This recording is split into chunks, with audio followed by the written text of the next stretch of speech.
This is the Kojima Productions Report with your host, Ryan Payton, and with a very special guest this week with Christopher Randolph, better known as Hal Emmerich or Otacon. Hello. Thanks for joining me. Oh, my pleasure. I'm very happy to be here. This is the second voice actor we've had on the show. First was David Hayter. Right. Next up is Christopher Randolph to address your questions. I sent out a bunch of feelers to different sites asking you to submit your questions to Otacon.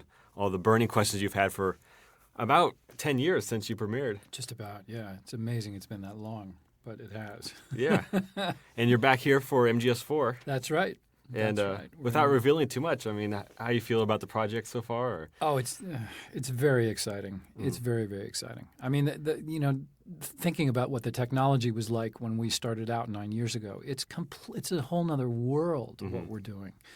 And, we've kind of come up in style. I mean, we're in much nicer studios to record this kind of thing, which is great. Wait, last time you guys were well, not last time, but the first time was in a mansion. You can't beat that.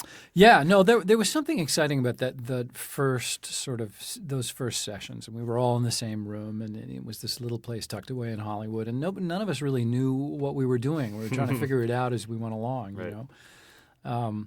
The exciting thing about this, I'm finding, is that certainly for that one, and to some degree for the second one, the game was done already, and we were just sort of translating it into English. In this case, for MGS4, it's kind of being built as we work, so that's much more exciting for me. I think it's great. Yeah, and it's a lot more stressful for me. I don't know if you can see the gray hairs coming out right Yeah, now. I was noticing that. I can see you aging in the booth. Yeah, because the game's not done, but we still got to record these lines. And now, what level is this? And then where do you want Snake to go? And Sure. Yeah, it's a challenge. Yeah, it's a challenge. But I think in the end, it probably is going to result in a really alive thing when it's finished. It's going to be very exciting. Yeah, it's very organic right now. I mean, we still have time to change things. So if things sound better for you to direct Snake in this area, we could definitely alter those things. So. Right. And I thought maybe I'd give the listeners a little bit of background on Christopher Randolph, like what you do outside of voice acting for Otacon. Sure. I mean, I'm an actor. I've been an actor for, a long time, professionally for coming up on 25 years. I've done a lot of theater work around the country and Broadway and off-Broadway. I've done a little bit of television, not a lot, but a little bit. I'm starting to do more film-type stuff these days, which is great. I just did a commercial for Circuit City, so I mean, that kind of thing pops up every now and then. That sounds pretty cool. You were telling me about that the other day. Yeah, that's kind of fun. That should be coming out soon. It's connected with the opening of the Fantastic Four movie, right? Because Circuit City is involved in that. I think they have product placement. So we shot this thing all day on the streets of New York City. It was very exciting. It should be fun. So you're playing a dad. I'm playing a dad, and there's a dad and a mother and a daughter, and we arrived to find that our car, which we'd parked on the streets of the city, has been completely trashed by this battle between the Silver Surfer and Johnny Torch. And the dad he just can't quite get the concept of the fact that some silver guy on a flying surfboard has destroyed his car. It's very funny. So definitely listeners have to look for that commercial. Yeah, by all means, look for the commercial. And there's Christopher Randolph, there's Otacon. Yeah, you'll be able to see what I look like. Very cool. And so, I thought we'd just go into the questions if you don't mind. Please, let's do that. We got a lot. I mean, I literally got over 200 questions from fans, and we really appreciate it. It's great. And especially from the guys over at the unofficial Metal Gear Solid site. You guys send in a lot of great questions. And let's start off with one question from Santiago from Argentina. And he wants to know how does it feel to give your voice to a game rather than doing your voice on stage, or like you're usually more communicating with people. I guess you can see communicating with the audience. And yeah, it's a little bit trickier because, of course, you can't be seen. So anything that happens, you have to communicate solely with your voice, and that's challenging. And then the other challenging thing is that because we're recording this not having seen the game. Sometimes you have to visualize in your head what's going on, and you don't really know. Right. And I mean, we rely very heavily on Chris Zimmerman, our voice director, for that, and she's brilliant. It's very, very helpful. On the other hand, there's a great deal of freedom in voice acting, particularly for games, because you can't be seen. I mean, you can make all sorts of silly faces and stuff to just try and get the right sound, Right. and it doesn't matter because no one's really watching. Yeah, you could have a pencil up to your mouth and it doesn't really Exactly, and I frequently do. And you also, I did shave and take a shower this morning, but you don't have to. You don't have to. You don't You have can to roll in dress here around. into You your can roll in pajamas, here yeah. in your pajamas, which is fun. So that's great. Yeah, well, actually, a first for the series is that, well, not this time, but we often record with ADR with visuals with the motion capture sessions. Right. And Yes. that's kind of a new thing, and I think that's really increased the quality of the performances. I think so too, and I think the whole motion capture technology will increase the. I mean, I'm amazed. I saw that clip. I mean, it just looks like real life. It's like being inside an actual movie, and that's amazing. When we did MGS the first time, we did have to match things to picture. Okay. But it's not quite the same thing as this motion capture stuff. Right. I think that's going to be very exciting. Yeah, actually, it's a little more severe this time, I guess. I mean, you could argue because you have to keep in mind the way that the motion capture actors are moving, and this is the way the intonation's going. Because it's not, we haven't made the game videos yet, but you're just looking at these Japanese actors playing. I'm looking at the motion capture guys in the suits with ping pong balls all over them, and it's tricky. You do have to use your imagination still, in a way. Very much, very much. And it's funny because we actually put an effort in the Japanese voice or the Japanese motion capture actor for Otacon to have these big, thick glasses. So you do know that Otacon still is a little nerdy. Definitely, and he always will be. I'm sure. Yeah, I mean, with MGS4, he's grown up a little bit, but yeah, I think so. I know.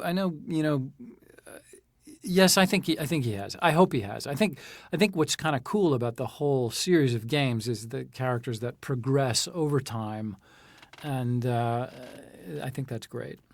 Well, that leads into a question from somebody with the pen name of The Red Comment, and he wants to. He says that Otacon is his favorite Metal Gear character, and he wants to know what your favorite aspects of the Otacon character are. That's a great question. actor. Yeah.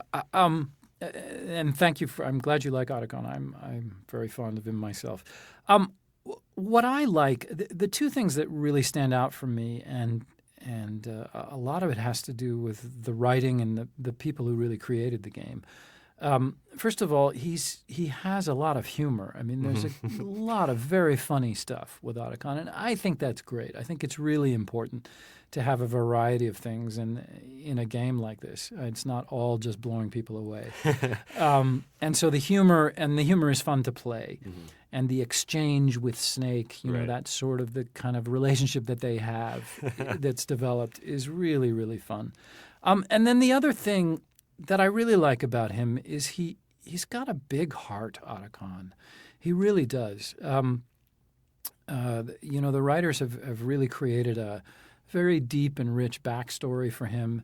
And, he's had difficult stuff in his life, but he's very sensitive. And he remains so, even despite all the ways he's been battered around. And I think that's wonderful because, as with so many things with this game, there's a commentary about the modern world.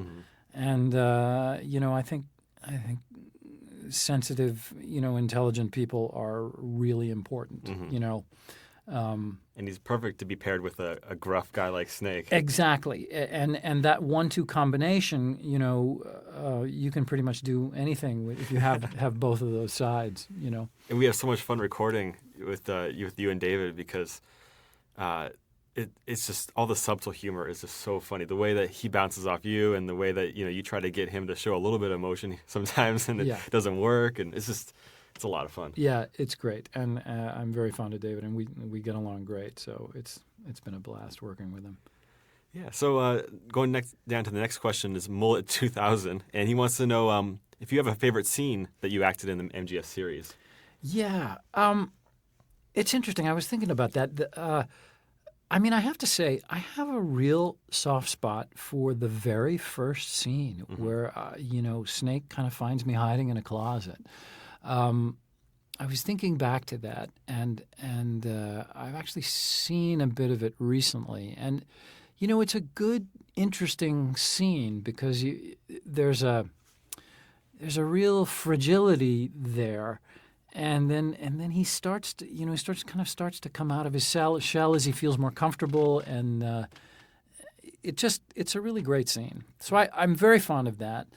And again, any time that Snake and Otacon have one of their exchanges, I enjoy that. Any of that humor.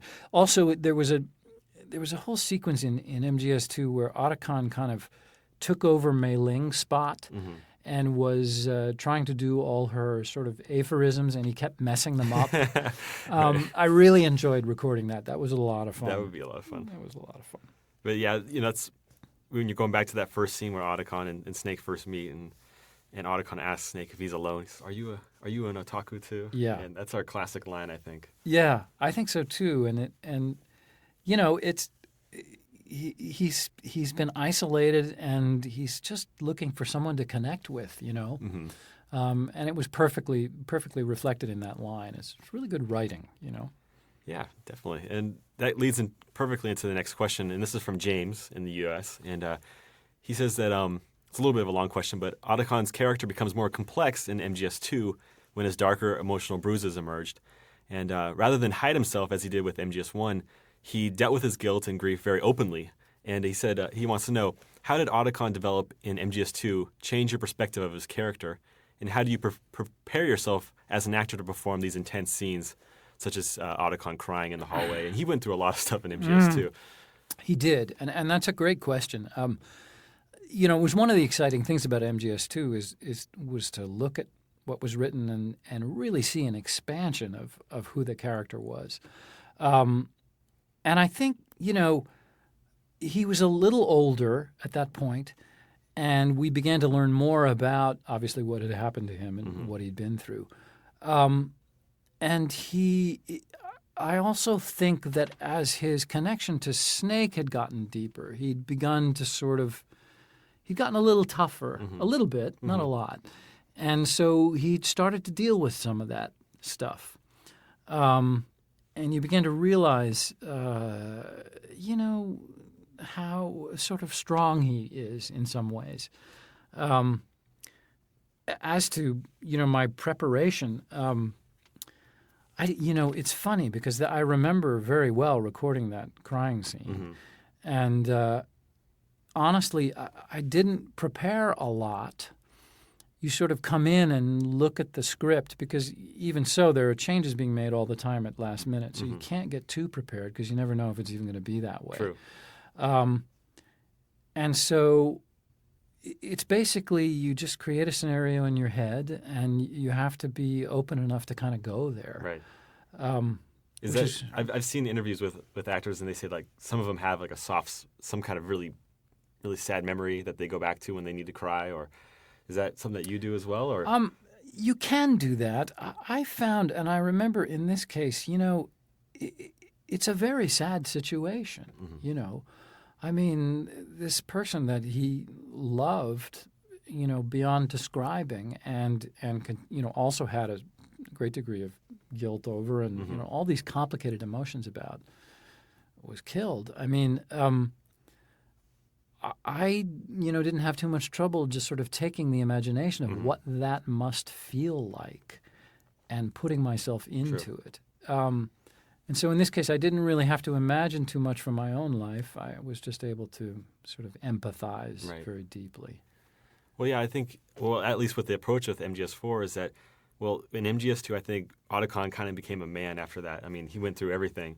And there's actually a very classic scene where Otacon's walking along with Snake, and he's picked up after EE's died and after his sisters died. And I think that's where he really becomes into his own. And then in MGS4, it's like this further maturation where he's still, like you said, he's still got these soft spots. He's still got a very kind heart, but he's a lot more worldly now. And but he will always be a geek, as Chris Zimmerman will keep reminding us. It's very true. She keeps reminding me that, and that's true. But it is true in MGS4. I think he even gets into the action a little bit, and I like that. Frankly, I think why should Snake have all the fun? That's true. You know what I mean?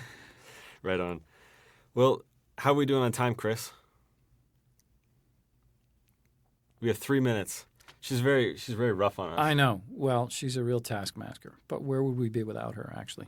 Well, maybe if we have time next week, maybe we can record another session and we can address the other questions. I would be happy to. I'm around and we'd be happy to. As long as that's cool with Chris.